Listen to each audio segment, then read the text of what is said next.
Good morning, Father Michael here.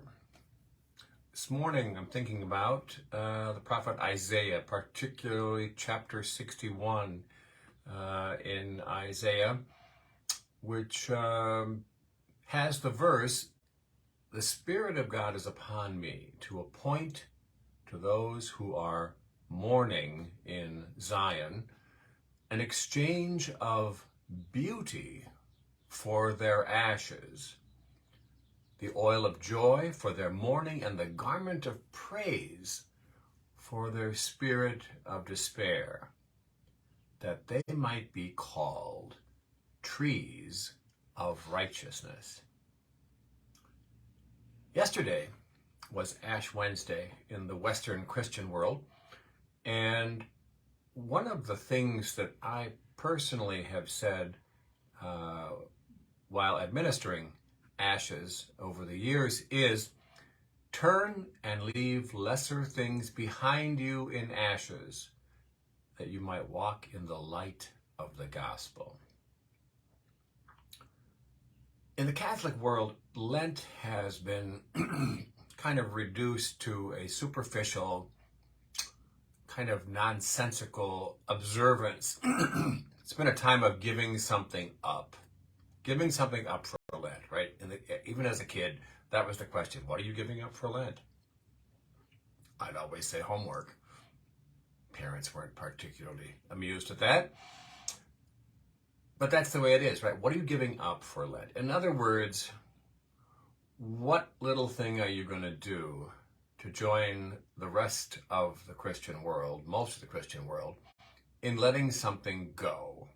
The problem is that it's, if you're giving up chocolate, for example, or beer, and I've known a lot of people to give up those two things over the years, maybe the reality is, maybe you should just give up those things anyway. Maybe you just need to chill on the sweets and the alcohol. So, is that a real spiritual practice? I'm giving up chocolate for Lent? No, that's silly. Just silly to me. The ashes that we use to put on the foreheads of people are actually the remnants of last year's palms from Palm Sunday. And although, if you're real gung-ho and you have some time and energy to expend on this project, you could burn your own palms in the backyard and then work them through a sieve to get all the fibrous pieces out, so you've got a smooth, ashy product at the end. But oh my God, it makes a mess. It's ridiculous. And it's cheaper to just buy them. Like literally $2 buys you enough ashes to ash a city of 1 million people. Traditionally, the priest has said while putting on the ashes, "Remember, you are dust, and to dust you shall return." A little macabre for my taste, frankly. And so I don't think I've ever used it more than once or twice on one or two different people over the 16 years of priesthood. I like my thing better, right? Turn and leave lesser things behind you in ashes, that you might walk in the light of the gospel. I don't like the returning to dust thing because it focuses on the death and dying part of human life. And then it just leaves it there. It just stops. Instead of continuing the story, continuing, to refer to our transfiguration in Christ. Yes, we do return to dust, given enough time in the ground and provided we haven't been cremated. But that isn't the point of any of it. The point isn't that we end up as ashes. The story of us continues beyond the ashes of death into a new kind of life we can't even imagine. For example, we've got some lessons in the natural world. a while back, I shared a little story of my house fire that happened, 30 some years ago, when on that night, after the fire trucks and the neighbors had come to board up what was left of the house, and my dog had run away, and then she came back, and I could hear her crying where the back porch used to be. And as I went out there on that fateful night, the night blooming jasmine that I had growing along the backside of the house was in full bloom in the moonlight, apparently oblivious to the destruction all around it. It was a moment of spiritual clarity, even at the time. The same phenomenon can be seen whenever there is a forest fire or a wildfire of some kind.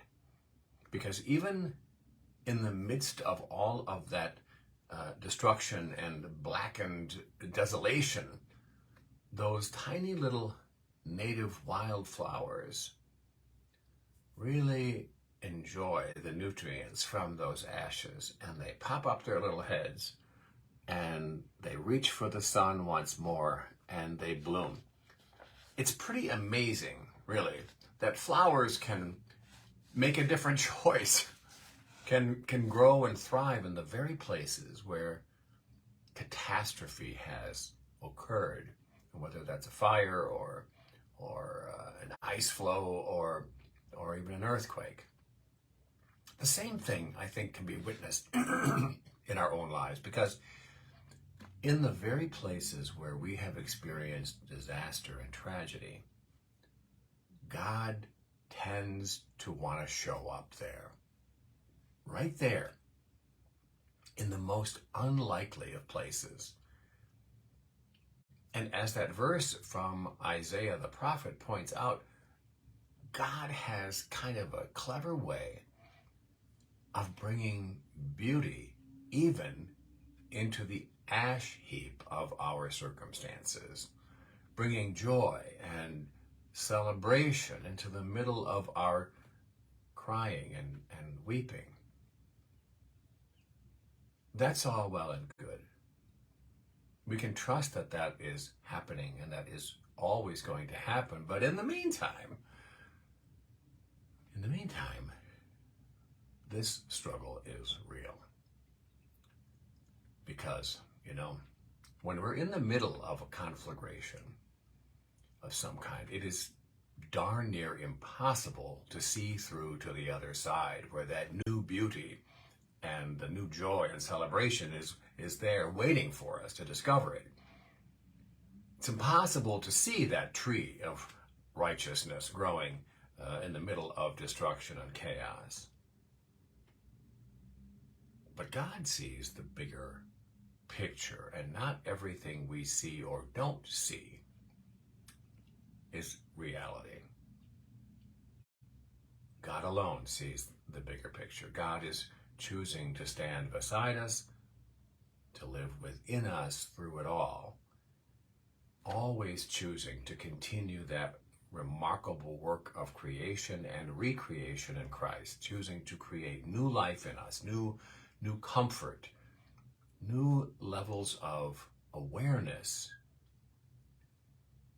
especially when we are struggling and feeling completely overwhelmed. So as we begin this Lenten journey together, let's turn and leave lesser things behind us in ashes, that we might walk together in the light of the gospel.